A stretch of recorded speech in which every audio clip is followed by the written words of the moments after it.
ایک نہایت شاطر اور ماہر چور نے چوری کی خاطر مہنگا لباس پہن کر معزز اور محترم دکھائی دینے والے شیخ جیسا حلیہ بنایا اور صرافہ بازار میں سونار کی ایک دکان کے اندر چلا گیا۔ سونار نے جب اپنی دکان میں وضع قطع سے نہایت ہی رئیس اور محترم دکھائی دینے والے شیخ کو دیکھا جس کا نورانی چہرہ چمک رہا تھا تو سونار کو ایسا لگا جیسے اس کی دکان کے بھاگ جاگ گئے ہوں۔ اسے پہلی بار اپنی چھوٹی سی دکان میں عزت و وقار میں اضافے کا احساس ہوا۔ سونار نے آگے بڑھ کر شیخ کا استقبال کیا۔ شیخ کے بہروپ میں چور نے کہا، آپ سے آج خریداری تو ضرور ہوگی، لیکن اس سے پہلے یہ بتائیں کیا آپ کے لیے ممکن ہے آپ کچھ سخاوت کریں؟ آپ سخاوت سے ہمارے ساتھ مسجد بنانے میں حصہ ڈالیں۔ اس نیک کام میں آپ کا حصہ خواہ ایک درہم ہی کیوں نہ ہو۔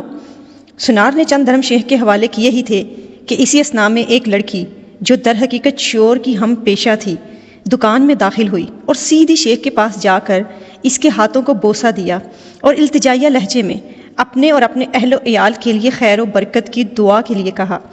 سونار نے جب یہ منظر دیکھا تو اس سے رہا نہ گیا۔ اس سے معزز خوانہ انداز میں کہنے لگا، اے محترم شیخ، لا علمی کی معافی چاہتا ہوں مگر میں نے آپ کو پہچانا نہیں ہے۔ لڑکی نے سن کر تعجب کا اظہار کیا اور سونار سے مخاطب ہو کر کہنے لگی، تم کیسے بد نصیب انسان ہو، برکت، علم و فضل اور رزق کا سبب خود چل کر تمہارے پاس آ گیا ہے اور تم اسے پہچاننے سے قاصر ہو۔ لڑکی نے شیخ کی طرف اشارہ کر کے کہا، یہ فلاں علاقے کے مشہور و معروف شیخ ہیں جنہیں خدا نے کثرت علم، دولت کی فراوانی اور ہر قسم کی دنیاوی نعمتوں سے مالا مال کر رکھا ہے۔ انہیں انسانوں کے بھلے کے سوا کسی چیز کی حاجت نہیں ہے۔ لوگ ان کی ایک جھلک دیکھنے کے لیے بے تاب رہتے ہیں۔ سونار نے شیخ سے معافی مانگتے ہوئے کہا، شیخ صاحب میں معافی کا طلبگار ہوں۔ میرا سارا وقت اس دکان میں گزرتا ہے اور باہر کی دنیا سے بے خبر رہتا ہوں، اس لیے اپنی جہالت کی وجہ سے آپ جیسی عظیم ہستی کو نہ پہچان سکا۔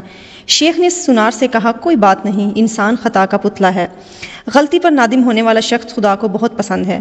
تم ایسا کرو، میرا یہ رومال لے لو، 7 دن اس سے اپنا چہرہ پہنچتے رہو۔ 7 دن کے بعد یہ رومال تمہارے لیے ایسی برکت اور ایسا رزق لے کر آئے گا جہاں سے تمہیں توقع بھی نہ ہوگی۔ سونار نے پورے ادب و احترام کے ساتھ رومال لیا، اسے بوسہ دے کر آنکھوں سے لگایا اور اپنا چہرہ پہنچا تو ایسا کرتے ہی وہ بے ہوش ہو کر گر پڑا۔ اس کے گرتے ہی شیخ اور اس کی دوست لڑکی نے سونار کی دکان کو لوٹا اور وہاں سے فوراً رفو چکر ہوئے۔ اس واقعے کو جب 4 سال گزر گئے، سونار بھی رو دھو کر اپنا نقصان بھول چکا تھا۔ پولیس میں اطلاع دینے کے باوجود کچھ نہ بن سکا تو 4 سال کے بعد پولیس کی وردی میں ملبوس 2 اہلکار سونار کی دکان پر آئے۔ ان کے ساتھ وہی چور تھا جس کو ہتکڑیاں لگی ہوئی تھی۔ سونار اسے دیکھتے ہی فوراً پہچان گیا۔ ایک پولیس والا سونار کے پاس آ کر پوچھنے لگا، کیا آپ اس چور کو جانتے ہیں؟ کیونکہ آپ کی گواہی سے ہی قاضی سے سزا سنا سکتا ہے۔ سونار نے کہا، کیوں نہیں، اس نے فلاں فلاں طریقہ واردات سے مجھے بے ہوش کر کر میری دکان کو لوٹ لیا تھا۔ پولیس والا شیخ کے پاس گیا اور اس کی ہتھکڑی کو کھولتے ہوئے کہنے لگا، تم نے جس طرح سے دکان لوٹنے کا جرم کیا تھا ٹھیک اسی طرح وہ ساری کارروائی دہراؤ تاکہ ہم اس طریقہ واردات کو لکھ کر گواہ سمیت قاضی کے سامنے پیش کر سکیں اور قاضی سے فرد جرم عائد کروا سکیں۔ شیخ نے بتایا کہ میں اس طرح داخل ہوا اور یہ کہا، میری مددگار لڑکی آئی، اس نے فلاں فلاں بات کی، پھر میں نے رومال نکال کر دکاندار کو دیا۔ پولیس والے نے جیب سے ایک رومال نکال کر شیخ کو تھمایا۔ شیخ نے سونار کے پاس جا کر اسی طریقے سے اس کو رومال پیش کیا تو پولیس والا سونار سے کہنے لگا، جناب آپ بالکل ٹھیک اسی طریقے سے رومال کو چہرے پر پھیریں جیسے اس دن پھیرا تھا۔ سونار نے ایسا ہی کیا اور پھر سے بے ہوش ہو گیا۔ شیخ نے اپنے دوستوں کی مدد سے دوبارہ دکان لوٹ لی جنہوں نے پولیس والوں کا بھیس بدل رکھا تھا۔ کیا آج ہمارے ملک میں بالکل ایسا ہی حال نہیں ہے؟ ہر کچھ ٹائم کے بعد چور بھیس بدل کر ہمارے پاس آتا ہے، چکنی چپڑی باتوں سے ملک کا عوام کا یقین اور مال لوٹ کر پتلی گلی سے نکل جاتا ہے۔